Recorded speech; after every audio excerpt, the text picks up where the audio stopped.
Welcome back to the third hour of our third week lecture on culture and Christianity. As you have seen on the screen, we are dealing with this question, the universality of Christianity, of human culture and Christianity. And down below you can see what Williams A. Franca is saying. If anything seems self-evident in human culture, it's the widespread presence of religion. People do religious stuffs all the time. A commitment to gods, myths, and rituals has been present in our society. Okay? So, these practices and beliefs are diverse, to be sure, from Atti's human sacrifice to Christian baptism, but they appear to share a common essence. So, what could compel the late Jonathan Zittel Smith, to arguably the most influential scholar of religions of the past half century, to declare in his book, Imagining Religion. Now, when someone talks about imagining, he's expecting individuals to figure out on their own perspective what religion could be. Am I right? Now, if we talk about religion as a practice, religion as a worship, religion as a set of rules that guided people in a Christian faith, in a Christian set of community, in a Christian occupation, then we can say that from Babylon to Johnstown in 1982, that religion is solely the creation of the scholars' studies, and that it has no independent existence apart from the academy. So in reality, religion is being passed of people, but it has become an academic exercise that people go into it, search for it, and today we have different theological schools which are focusing on finding what religion is all about. Many people say religion is a belief and practice. Some say religion is a way of life of a community that trustfully believe in the maker of the heavens and the earth. Some will say religion is only part of human life, that people do things based on what they see and acknowledge. Smith, which we are talking about, Smith, which has been an influence to the assumption or the issue of what we talk about. First and foremost, Smith wanted to dislodge the assumption that the phenomenon of religion needs no definition. Yes. What is the definition of religion? He showed that things apparently appearing to us as religious say less about the ideas. So when you talk about religion, most things are not being measured. Most things are not being seen and interwoven. So when you talk about reality of religion, it means less about ideas are being mentioned when it comes to what we talk about religion and culture and the ideas. So less about the ideas and practices themselves. than it does about the framing concept that we bring to their interpretation. Far from a universal phenomenon with a distinctive essence, the category of religion emerges only through second order acts of classification and comparison. Now, I will have to go to my notes that I have prepared to talk more about this aspect of the subject. Now, when Smith entered the field in the late 1960s, the academic study of religion was still quite young in the United States. The discipline had been significantly shaped by the Romanian historians of religion Mircea Eliade, who from 1957 until his death in 1986 taught at the University of Chicago Divinity School. There, Eliade trained generations of scholars in approach to the religious studies that he had already developed in Europe. So most people today that are working on theological issues, problems, finding solution to connect the issue of religion and Christianity are digging what Eliade already studied and classified. Okay? What are the characteristics? What characterize religion according to Eliade? What characterize religion according to individual?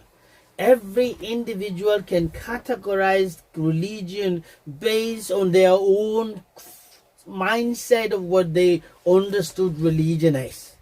But let's look what Eliade did and what his mind went. What characterized religion for Eliade was the secret, the ultimate source of reality. Simply put, that the secret was the opposite of the profound. Yet, the secret could erupt into profound exercise in a number of predictable ways across archaic cultures and historians. Sky and the earth, deity were ubiquitous. For example, the sun and the moon serve as representation of rational powers and cyclicality. Certain stones were regarded as sacred, and waters was seen as a source of potentiality and regeneration.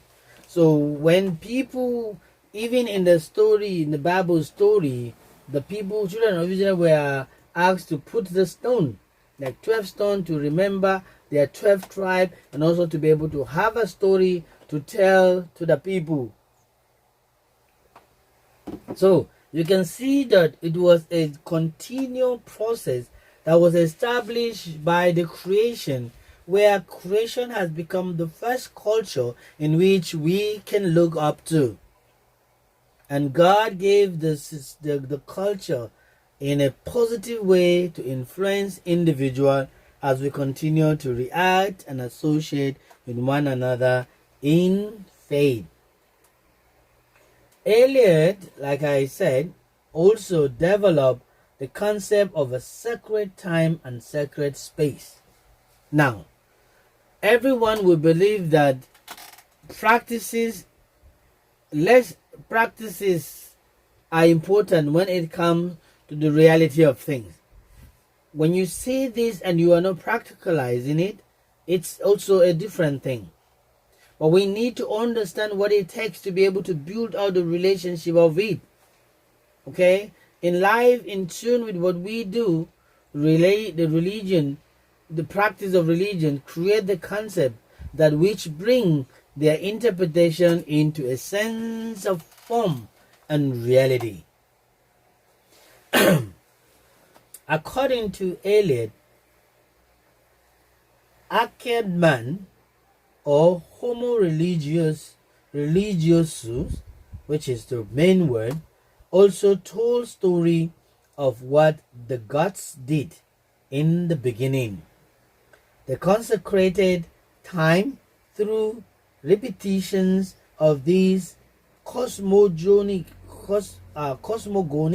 myths, the dedicated sacred space according to their relationship to the symbolism of the center.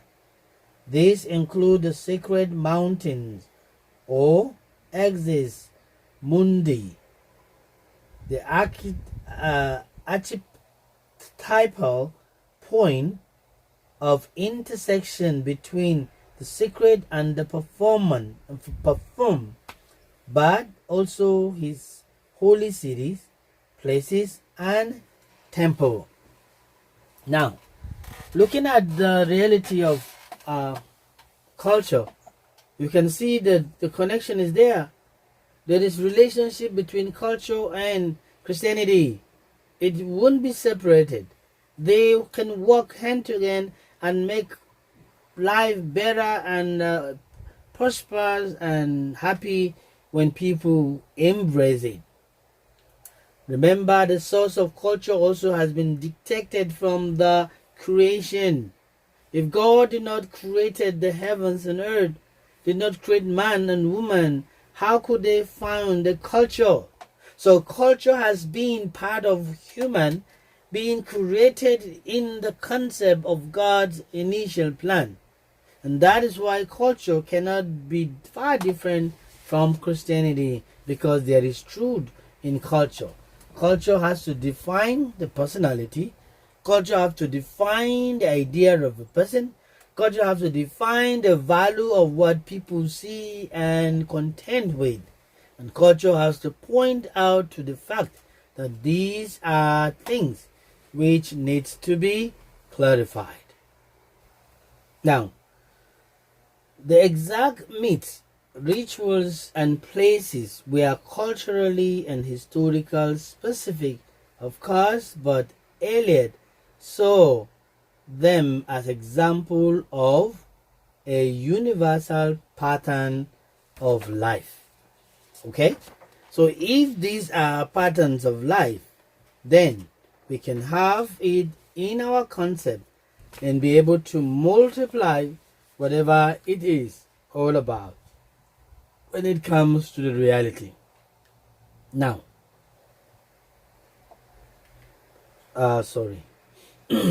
Smith was profoundly influenced by Eliot.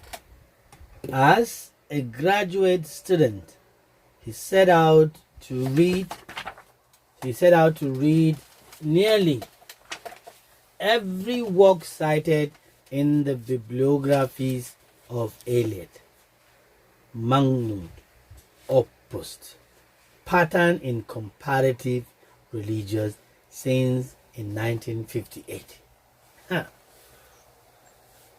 My colleagues, my students, you see, if one person can take time by reading every single bibliography of someone who composed something and fetches something out of that, because when you take a book from the bibliography and read it, it gives you meaning and meaning and meaning and meaning to some certain things. So it is vital that you can see that the reality is showing. And that reality is that he took time to bring out what it takes. The pattern in comparative to religion. Now, pattern in comparative to religion means bringing out something that could make the reality of what we always profess. Christianity is mouth confession. Christianity is outward activities. Christianity is part of the daily life that we live. And if so be it, then culture could be able to adapt what Christianity is giving to the society, to the world in which we are living in today. So be mindful of that. When you go to a new place, it is important to value and obey their culture. but certain cultures are being forbidden because they are not in a biblical context. You have to be careful the way you can treat and stumble on it before you will be thrown out and be squished like a little squirrel that has no bone. Come with me again as we continue with what the Smith entails or talk about in his things. Now, Smith moves to join the faculty of University of Chicago in 1968 to 1969. He admitted he was motivated in part by the desire to work alongside his master. However, he soon began to set out his own intellectual agenda, which put him at odds with Elite paradigm. Now, look at this part. Now, his desire was to work alongside with his master. Now, this is what we look at it and says mentoring, coaching and mentoring principle. People learn to be with their masters. Now, I happen to have that concept when I was studying in Changshin on my MA study in mission. I really felt to do whatever my professor did in his time and also during my class. His name is Professor Dr. John Flett. I hope you are listening to my lecture. Now, John Flett is a professor that has worked so hard that even when you wake him asleep, whatever he says is context. It has a content. It has a meaning. It has a principle as towards its own intercultural and mission department as a professor. Today, some of us are being professors just for namesake. We're trying to be what we are not. Well, let me assure you, if you're a very good professor, you should be able to know your subject and be able to do it. However, he soon began to set out his own intellectual agenda, which put him at odds with Elite paradigm. So everyone is on his own, and everyone must look into whatever he or she is doing to be able to know whatever life is all about. If I may ask you today, if I may say it to you, what are your principles? How will you be motivated? What will you do as to work alongside with your professors? I also met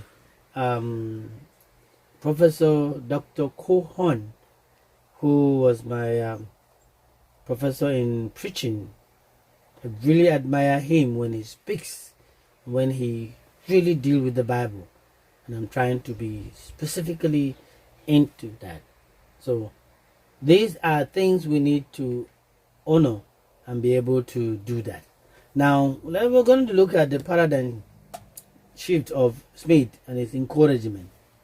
What he tried to put in the life of everyone that is almost with him. Let's talk about first thing. Smith challenged whether the alien and constructions of sacred time and sacred space were truly universal. Okay? Now, listen to this. Now, he did not deny that these constructs mapped onto some archaic culture quite well, but in his early essay, The Warbill Pivot, in 1972, that was when some of us are born. 1972 was just like a coup for some people. But today, Smith noted that some cultures aspire to exploit or escape from space and time.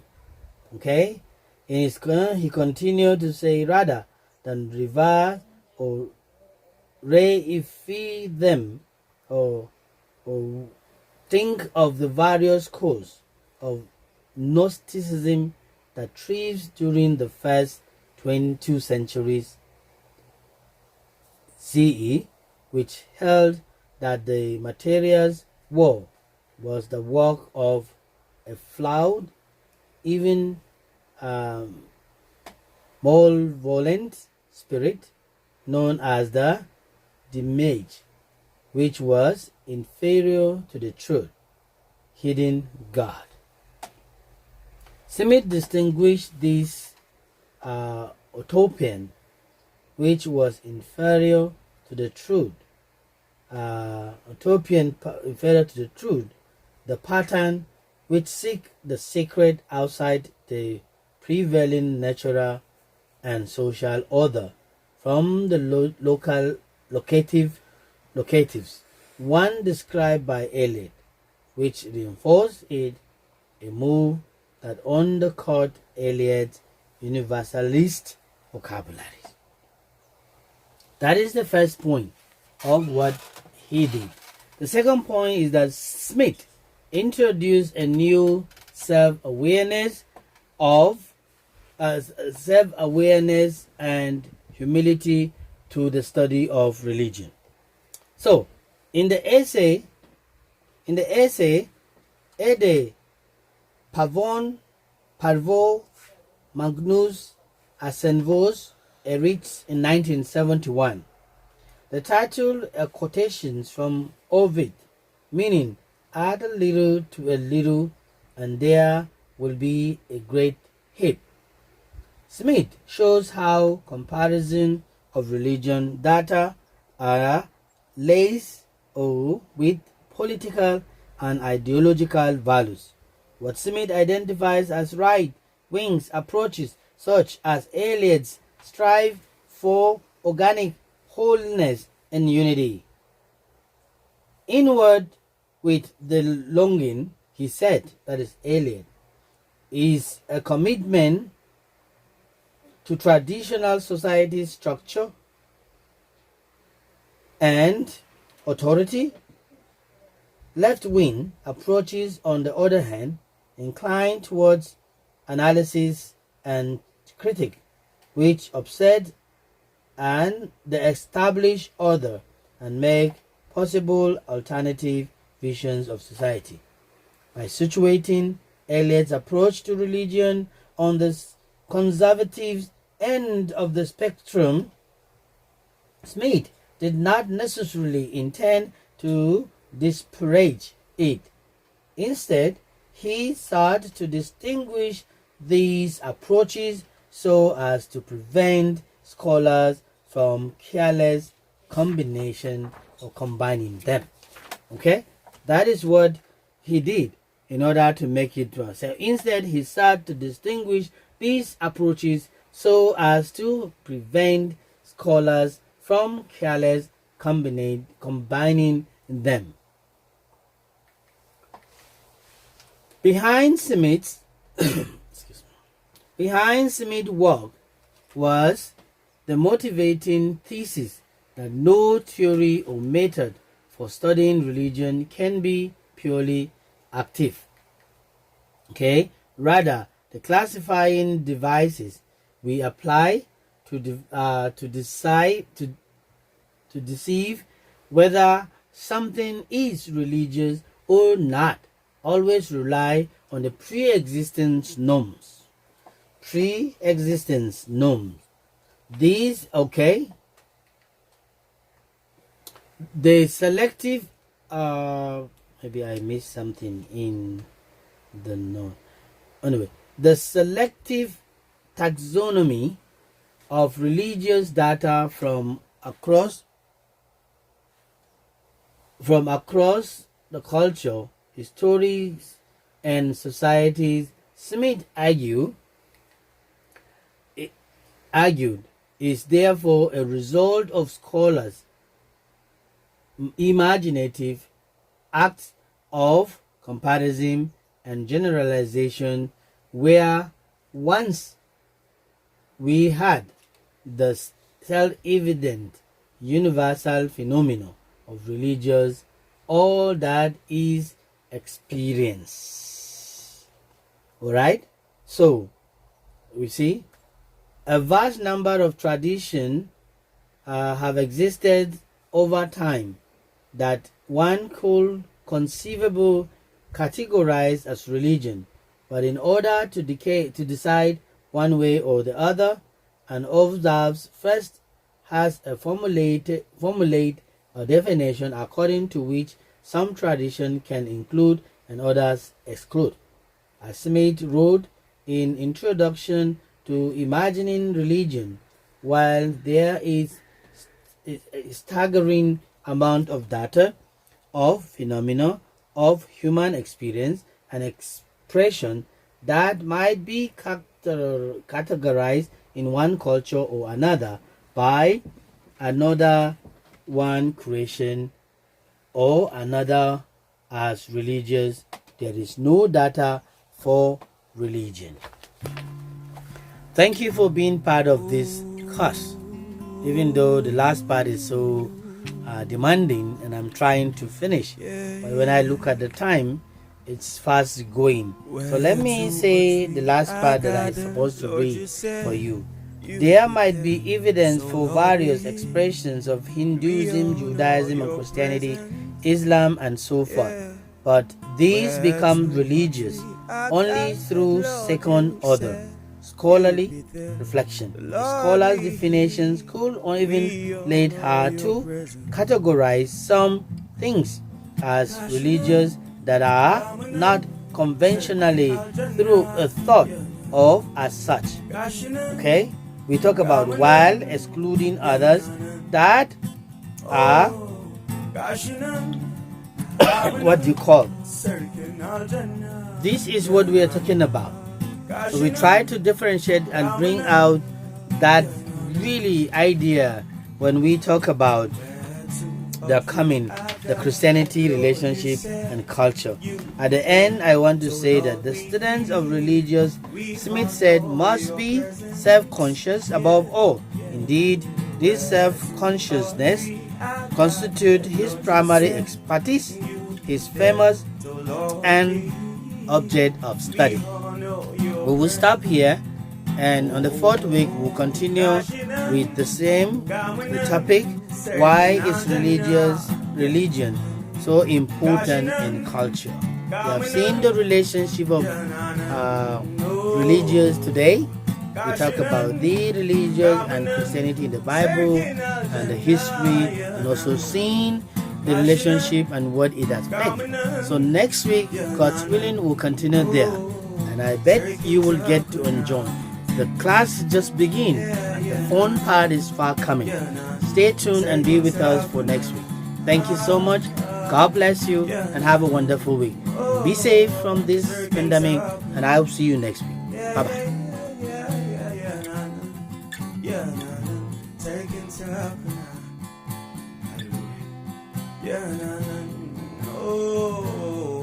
Kashinan, Kamanan, Sirkin Al Jannah.